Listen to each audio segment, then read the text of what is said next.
ನನ್ನ ಕಾಜು ಕತ್ಲಿಯ ಒಂದು ವಿಡಿಯೋನ ಅಪ್ಲೋಡ್ ಮಾಡಿದ್ದು ನೋಡಿ, ಅಯ್ಯೋ ತುಂಬ ಟೇಸ್ಟ್ ಆಗುತ್ತೆ ಆದರೆ ಪೂರೈಸಲ್ಲಮ್ಮ, ಏನಾದ್ರು ಚೀಪ್ ಇದ್ದರೆ ಹೇಳೇ ಅಂತ ಹೇಳಿದರು ನನ್ನ ಫ್ರೆಂಡ್ಸು. ಸೊ ಇವತ್ತು ಭಾಳ ಚೀಪ್, ಭಾಳ ಬೇಗ ಅದೇ ಥರದ ಒಂದು ಬರ್ಫಿಯನ್ನು ಮಾಡುವ ವಿಧಾನವನ್ನು ತೋರಿಸಲಿದ್ದೇನೆ ನೋಡಿ. ಕೇವಲ 3-4 ಐಟಮ್ ಇದ್ದರೆ ಆಯಿತು. ತುಪ್ಪ ಬೇಕಾಗಿಲ್ಲ, ಹಾಲು ಬೇಕಾಗಿಲ್ಲ. ಚೀಪಾದ ಕಡಲೆಪುರಿ ಅಥವಾ ನಾವು ಏನಂತೇವೆ ಪುಟಾಣಿ, ಇದನ್ನು ನಾನು 1 ಕಪ್ ತುಂಬ ತೊಗೊಂಡಿದ್ದೇನೆ. ಅದು ಸಾಧಾರಣ 1/4 kg ಪುಟಾಣಿ. ಅದರ ಡಬಲಷ್ಟು ನನಗೆ ಸಕ್ಕರೆ ಬೇಕು. 2 ಕಪ್ಪಲ್ಲಿ ನಾನೀಗ ಸಕ್ಕರೆ ತೊಗೊಂಡಿದ್ದೆ ನೋಡಿ. ಮತ್ತು ಒಂದು ಸ್ವಲ್ಪ ಕೊಬ್ಬರಿ ತುರಿ ಸ್ವಲ್ಪ ಮಾಡಿಟ್ಕೊಂಡಿದ್ರೆ ಮೇಲೆ ಹಾಕಲಿಕ್ಕೆ ಅಷ್ಟೇ, ನೋಡಲಿಕ್ಕೆ ಚೆಂದ ಆಗುತ್ತೆ, ಒಂಥರ ರುಚಿ ಬರುತ್ತೆ. ಇನ್ನು ಫ್ಲೇವರಿಗಾಗಿ ಏಲಕ್ಕಿ ಪುಡಿ 1 ಟೇಬಲ್ ಸ್ಪೂನು.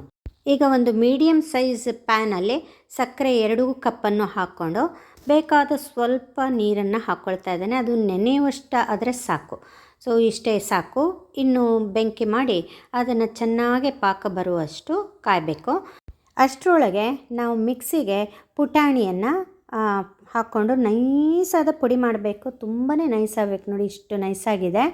ಸ್ವಲ್ಪ ತರಿ ಇದ್ದರೆ ಅದನ್ನು ಗಾಳಿಸ್ಕೋಬೇಕಾಗತ್ತೆ. ನಂದು ನೈಸ್ ಆಗಿದೆ, ನಾನು ಗಾಳಿಸ್ಕೊಳ್ಳಿಲ್ಲ. ಇಲ್ಲಿ ನೋಡಿ ಒಂದು ಪಾಕ 1 ಎಳೆ ಪಾಕ ಅಷ್ಟು ಬರಬೇಕು. ನಿಮ್ಗೆ ಕಾಣಿಸ್ತಾ ಇದೆ, 1 ಎಳೆ ಬಂದಿದೆ.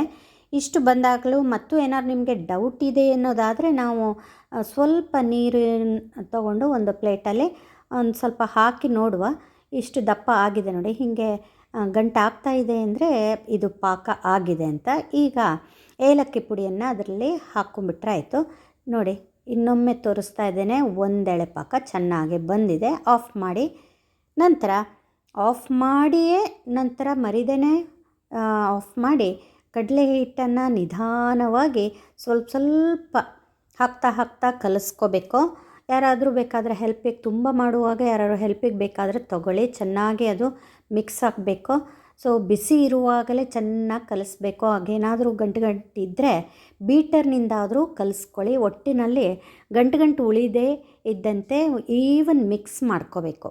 ಆಮೇಲೆ ಸ್ವಲ್ಪ ತಣಿಸಲು ಬಿಟ್ಟು ಒಂದು ದೊಡ್ಡ, ನಿಮಗೆ ಎಷ್ಟು ಬೇಕು ಅಂತ ಗಾತ್ರ ನೋಡಿಕೊಂಡು ದೊಡ್ಡ ಒಂದು ತಟ್ಟೆ ತೊಗೊಂಡಿದ್ದೇನೆ. ಅದಕ್ಕೆ ತುಪ್ಪವನ್ನು ಸವರಿಟ್ಟಿದ್ದೀನಿ. ಇಷ್ಟು ತುಪ್ಪ ಬಿಟ್ಟರೆ ಇನ್ನು ತುಪ್ಪ ಆಗಲಿ, ಹಾಲಾಗಲಿ, ಕಾವಾಗಲಿ ಏನೂ ಬೇಡ. ಈಗ ಇದನ್ನು ಅದಕ್ಕೆ ಟ್ರಾನ್ಸ್ಫರ್ ಮಾಡ್ಕೊಳ್ಳೋಣ ನೋಡಿ. ಬಿಸಿ ಇದ್ದಾಗಲೇ ಟ್ರಾನ್ಸ್ಫರ್ ಮಾಡ್ಕೊಂಡಿದ್ದೇನೆ. ಸುಮಾರಿಗೆ ದಪ್ಪಗಾಗಿದೆ ಆಗಲೇ. ಅದನ್ನು ಚೆನ್ನಾಗಿ ಎಲ್ಲ ಮಿಕ್ಸನ್ನು ಅದರಲ್ಲಿ ಹಾಕ್ಕೊಂಡು ತಣಿಸಲಿಡೋಣ. ಈಗ ತಣಿಸುವ ಮುಂಚಿತವಾಗಿಯೇ ಬಿಸಿ ಇರುವಾಗಲೇ ನಮ್ಮ ಈ ಕೊಬ್ಬರಿ ತುರಿಯನ್ನು ಅದರ ಮೇಲೆ ನಾನು ಎಲ್ಲ ಕಡೆ ಹಾಕ್ಕೊಳ್ತಾ ಇದ್ದೀನಿ. ಸೊ ಈವನ್ನಾಗಿ ಎಲ್ಲ ಕಡೆ ಸ್ಪ್ರೆಡ್ ಮಾಡಿ ಹಾಕಿ ತಣ್ಣಕ್ಕಾಗೋಕ್ಕೆ ಬಿಡೋಣ. ಒಂದೀಗ 10 ನಿಮಿಷ ಆದಮೇಲೆ ನಾನು ನೋಡ್ತಾ ಇದ್ದೇನೆ, ಅಷ್ಟು ಮೆತ್ತಗಿತ್ತು. ಆಮೇಲೆ ಒಂದು 20 ನಿಮಿಷ ಆದಮೇಲೆ ಚೆನ್ನಾಗಿ ಗೀರು ಹಾಕುವಷ್ಟು ತಣ್ಣಕ್ಕಾಗಿದೆ. ಸೊ ನಾವು ಗೀರು ಹಾಕಿಟ್ಕೊಂಡ್ರೆ ಮತ್ತೊಂದು 1/4 ಗಂಟೆಯಲ್ಲಿ ಇನ್ನು ತಣಿಸಿದಾಗ ಪೀಸ್ಗಳಾಗಿ ತೆಗಿಬೋದು.